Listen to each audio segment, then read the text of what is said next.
Hi అండి. ఈరోజు వీడియోలో కొత్తిమీర నిలవ పచ్చడి చేసి చూపిస్తున్నా. కొత్తిమీర కూడా చాలా చవకగా ఉంటుంది కదండీ! ఇలాంటి టైంలోనే కొత్తిమీర తీసుకొని నిలవ పచ్చడి పెట్టుకోండి.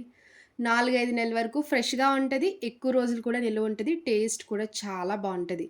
ఒక్కసారి రుచి చూసారంటే లొట్టలేసుకుంటూ తింటారండి. అంత బావుంటది. ఇంకా లేట్ చేయకుండా ఈ కొత్తిమీర నిలవ పచ్చడి ఎలా చేయాలో ఒకసారి చూద్దాం రండి. ఇప్పుడు కొత్తిమీర నిలవ పచ్చడి చేసుకోవడానికి ముందుగా కొత్తిమీర కట్టలు తీసుకొని శుభ్రంగా వాష్ చేసుకోవాలి మట్టి లేకుండా. నిలవ పచ్చడి కదండీ! ఎక్కువసేపు వాష్ చేసుకొని కంప్లీట్‌గా ఆరబెట్టుకోవాలి. తడి అన్నది అస్సలు లేకుండా ఉండాలి. తడి ఉంటే మాత్రం వెంటనే పాడైపోద్దండి. ఈ విధంగా ఆరబెట్టేసుకోండి. 5, 6 గంటల సేపు ఆరబెట్టేసుకుంటే ఎక్కడ చెమ్మ కింద లేకుండా మనకి కొత్తిమీర కూడా పొడి పొడిగా చాలా వచ్చేస్తది. నేనైతే 5 కట్టల వరకు తీసుకున్నానండి. మీకు పచ్చడి ఎంత కావాలో దాన్ని బట్టి క్వాంటిటీ పెంచుకొని చేసుకోవచ్చు. చూడండి నేనైతే కొత్తిమీర కంప్లీట్‌గా ఆరపెట్టేసుకున్నానండి. ఎక్కడ చెమ్మదనం అన్నది ఉండకూడదు. నేను మార్నింగ్ చేసుకోవడానికి ముందు రోజు నైట్ ఆరపెట్టేసుకున్నానండి. మీరు మార్నింగ్ ఆరపెట్టుకున్న ఈవినింగ్ కూడా పచ్చడి రెడీ చేసేసుకోవచ్చు. ఇప్పుడు ఈ కొత్తిమీరని పక్కన పెట్టుకోండి. ఇప్పుడు చింతపండు నానపెట్టుకోవచ్చు. ఇప్పుడు చింతపండు నానపెట్టుకోవడానికి ఇలాంటి ఒక బౌల్ తీసుకొని 150 గ్రాముల వరకు చింతపండు వేసుకోండి. చింతపండు తీసుకున్నప్పుడు పైన తొడుములు మొత్తం తీసేసుకొని పిక్క లేకుండా తీసుకోవాలి. ఇలా చింతపండు తీసుకున్నాక ఇప్పుడు వేడి నీళ్ళు వేసుకోండి. ఇలా 2 కప్పుల వరకు వేడి నీళ్ళు వేసుకోవాలి. వేడి నీళ్ళు వేయడం వల్ల తొందరగా గుజ్జొచ్చేస్తది.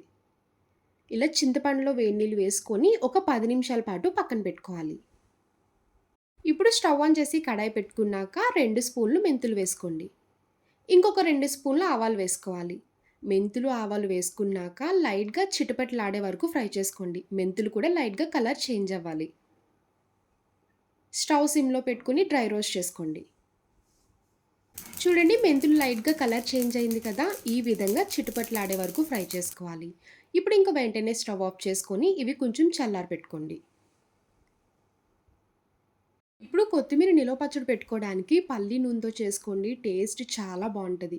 ఇదనే కాకుండా ఏ నిలవ పచ్చళ్ళు పెట్టుకున్నప్పుడైనా పల్లి నూనె గానీ, లేదు అంటే నువ్వుల నూనెతోనే పెట్టుకోండి. టేస్ట్ చాలా కమ్మగా ఉండి బావుంటది. ఇప్పుడు మళ్ళీ స్టవ్ ఆన్ చేసి అదే కడాయి పెట్టుకున్నాక పల్లి నూనె వేసుకోండి. నిలువ పచ్చడి కదండీ! నూనె అయితే ఎక్కువే పడతది. అందులో కొత్తిమీర పచ్చడి అంటే నూనె ఇంకా ఎక్కువే వేసుకోవాలి.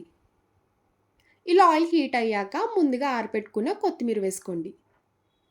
కొత్తిమీర పచ్చడి పెట్టుకున్నప్పుడు మాత్రం కొంచెం ఓపిక ఎక్కువే పెట్టుకోవాలండి. ఎందుకంటే ఇలా ఫ్రై చేస్తున్నప్పుడే మీకు దగ్గర దగ్గర 20 నిమిషాల పాటు పడతది.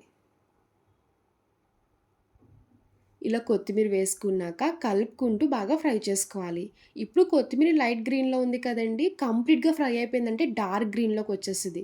మీకు ఫ్రై చేస్తున్నప్పుడు అర్థమైపోద్దండి. కంప్లీట్ గ్రీన్ కలర్ వచ్చే వరకు బాగా ఫ్రై చేసుకోవాలి. ఎంత ఫ్రై చేసుకుంటే టేస్ట్ అంత బావుంటది. ఎక్కువ రోజులు కూడా నిలువుంటది. చూడండి కొత్తిమీర స్టార్టింగ్ వేసినప్పుడు ఎక్కువగా కనిపించింది కదా క్వాంటిటీ. ఇలా ఫ్రై చేస్తూ ఉన్నప్పుడే మనకి చాలా తక్కువైపోద్ది. ఇలా ఆయిల్‌లో ఫ్రై చేస్తున్నప్పుడు థిక్ గ్రీన్ వచ్చే వరకు ఫ్రై చేసుకుంటే సరిపోద్ది. అప్పుడు మనకి పచ్చడి రుచి కూడా చాలా బావుంటదండి. మీకు వీడియోలో చూపిస్తున్నాను కదా! ఈ విధంగా ఈ కలర్ వచ్చేసేయాలి. ఇలా కంప్లీట్‌గా ఫ్రై చేసుకున్నాక ఇప్పుడు ఇంకా ప్లేట్‌లోకి తీసుకోండి. కొంచెం చల్లారి అప్పుడు మిక్సీ జార్‌లో వేసుకోవచ్చు. ఇప్పుడు చింతపండు తీసుకోండి.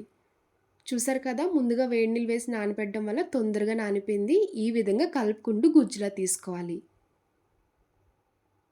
ఇప్పుడు కడాయిలో నూనుంది కదండీ! ఇంక వేసుకోనవసరం లేదు. ఇన్‌కేస్ నూనె లేకపోతే ఒక గరిటె మళ్ళీ పల్లి నూనె వేసుకోవాలి. ఈ నూనెలో చింతపండు గుజ్జు వేసుకోండి. చిన్న ముక్క బెల్లం వేసుకోవాలి. ఎప్పుడు కొత్తిమీర పచ్చడి చేసుకున్న బెల్లం కంపల్సరీ వేసుకోవాలండి. ఈవెన్ ఇలా నిలవ పచ్చడి పెట్టుకున్నప్పుడు గానీ, లేదు అంటే నార్మల్ పచ్చడి పెట్టుకున్నా కూడా బెల్లం కంపల్సరీ వేయాలి. అప్పుడే మీకు కొత్తిమీర పచ్చడి టేస్ట్ అనేది తెలుస్తది. ఇప్పుడు గల్లుప్పు వేసుకోండి. సాల్ట్ కన్నా నిలవ పచ్చడిలో గల్లుప్పు వేసుకుంటే టేస్ట్ బావుంటది. అలానే ఎక్కువ రోజులు కూడా నిలవుంటది. ఇలా ఇవన్నీ వేసుకున్నాక కలుపుకుంటూ దగ్గరికి బాయిల్ చేసుకోవాలి. ఇలా కన్సిస్టెన్సీ థిక్ అయ్యే వరకు బాయిల్ చేసుకోవాలి. చూసారు కదా! బెల్లం, చింతపండు, ఉప్పు ఈ విధంగా థిక్ అయిపోవాలి కన్సిస్టెన్సీ. అప్పుడే మనకి పచ్చడిలో వేసుకొని కలుపుకోవడానికి కూడా బావుంటది. ఇంకా వెంటనే స్టవ్ ఆఫ్ చేసుకోండి. ఇప్పుడు పచ్చడిలో తాలింపు వేసుకోవడానికి ఒక పక్క స్టవ్ ఆన్ చేసి పాన్ పెట్టుకున్నాక ఆయిల్ వేసుకోండి. తాలింపులో వేసుకున్నప్పుడు కూడా పల్లి నూనె వాడుకోవాలి. ఇలా ఆయిల్ హీట్ అయ్యాక శనగపప్పు, మినపప్పు, ఆవాలు, జీలకర్ర 2 వరకు వెల్లుల్లి తీసుకొని ఇలా చితక్కొట్టుకొని వేసుకోండి. వెల్లుల్లి ఫ్లేవర్ తెలుస్తది ఎక్కువ వేస్తే. 10 వరకు ఎండుమిరపకాయలు ఇలా కట్ చేసుకొని వేసుకోవాలి. ఒక గుప్పుడు కరివేపాకు వేసుకోండి. కరివేపాకు వేసుకున్నప్పుడు కూడా తడి లేకుండా చూసుకొని వేసుకోవాలి. లాస్ట్‌లో హాఫ్ టీ స్పూన్ ఇంగువ వేసుకోండి. ఇంగువ వేయడం వల్ల టేస్ట్ అనేది తెలుస్తది. ఇలా తాలింపు దినుసులన్నీ వేసుకున్నాక ఒక 2 మినిట్స్ వరకు బాగా ఫ్రై చేసుకోవాలి.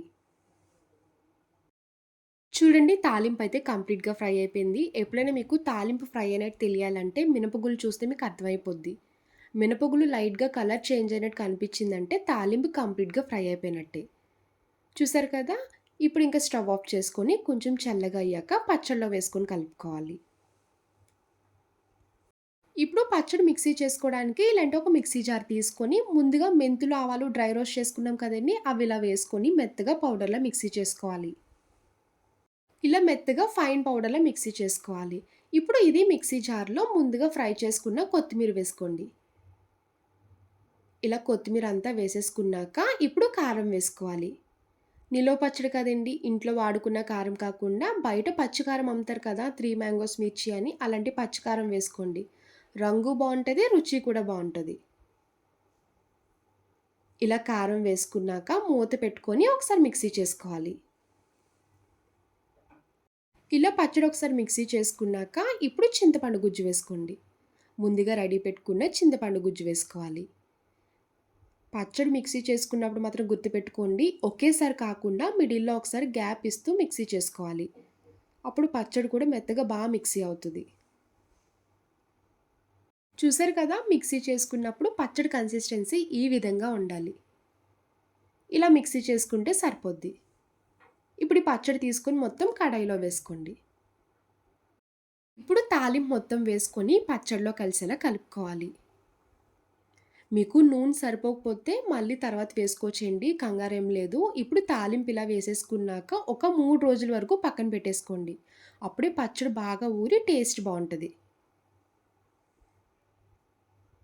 ఇలా కలుపుకున్నాక ఒక 3 డేస్ వరకు పక్కన పెట్టేసేయాలి.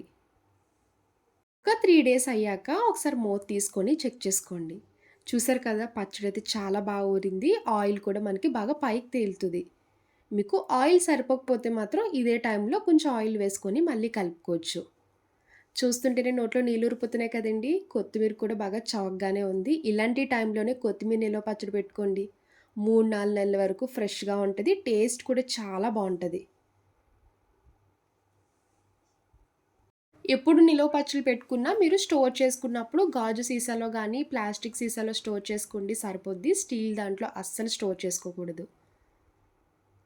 ఇలా స్టోర్ చేసుకొని 3, 4 నెలల వరకు పెట్టుకుంటే సరిపోద్దండి. టిఫిన్‌లోకైనా తినేయొచ్చు. ఎప్పుడైనా కాయగూరలు ఏం లేనప్పుడు ఇలా పచ్చడి వేసుకొని, నెయ్యి వేసుకొని తింటే సూపర్ ఉంటదింక. ఎప్పుడు నిలువ పచ్చళ్ళు పెట్టుకున్నా మీకు తెలిసిందే కదండీ! లాస్ట్‌లో వేడి వేడి అన్నం కలుపుకొని తింటే ఇంకా అందరూ లొట్టలేసుకుంటూ తింటారు. చాలా చాలా బావుంటది. ఒక్కసారి ఈ విధంగా కొత్తిమీర నిలువ పచ్చడి చేయండి. ఇంట్లో వాళ్ళందరికీ నచ్చుతది. మళ్ళీ మళ్ళీ చేసుకొని తింటారు. అంత రుచిగా ఉంటది. చూసారు కదండీ కొత్తిమీర నిలువ పచ్చడి. నా వీడియో మీకు నచ్చితే లైక్ చేసి, షేర్ చేయండి. అలానే ఫస్ట్ టైమ్ చూసేవాళ్ళైతే ప్లీజ్ నా ఛానెల్‌ని సబ్స్క్రైబ్ చేయండి. బాయ్ అండి.